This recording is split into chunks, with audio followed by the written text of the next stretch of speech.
আজিৰে পৰা ভক্তিৰসত বুৰ যাব গোলাঘাটৰ খুমটাই গাঁও।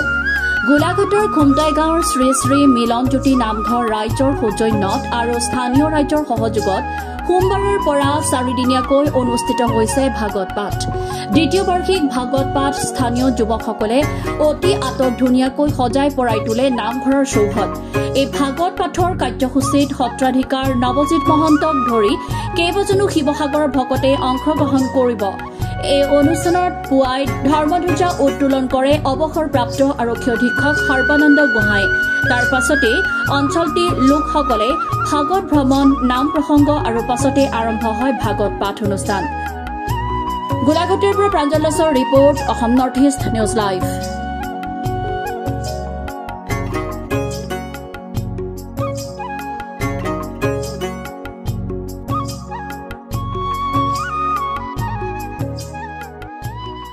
আজি খুমটাই মিলনজ্যোতি নামঘৰ 4 দিনীয়া ভাৱে ভাগৱত পাঠ কলি পৰম তত্ত্ব ভাগৱত পাঠৰ আয়োজন কৰা হৈছে আৰু আমি স্থানীয়ভাৱে আমাৰ যি 8 খেলৰ ৰাইজ সকলো ৰাইজে আহি পুৱাই 7 বজাত আমাৰ ধৰ্মধ্বজা উত্তোলনত অংশগ্ৰহণ কৰিছে আৰু তাৰ পিছতে আমাৰ স্মৃতি তৰ্পণ ভাগ হৈ গৈছে। স্মৃতি তৰ্পণ আমাৰ যুগগৈ ডাঙৰীয়াই সমাপ্ত কৰিলে আৰু ধৰ্মধ্বজা উত্তোলন আমাৰ সৰ্বানন্দ গোহাঁই ডাঙৰীয়াই ধ্বজা উত্তোলন কৰিলে। তাৰপিছতে আমাৰ বৃক্ষৰোপণ হয়। বৃক্ষৰোপণ আমাৰ হেমকান্ত সন্দিকৈ ডাঙৰীয়াই সমাপন কৰে।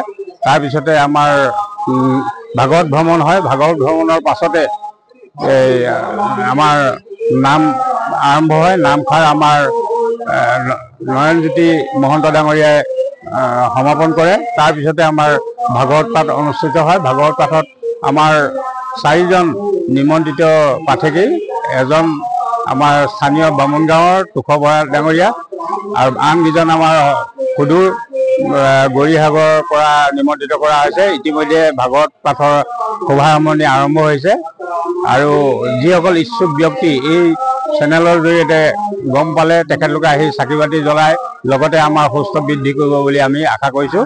ধন্যবাদ।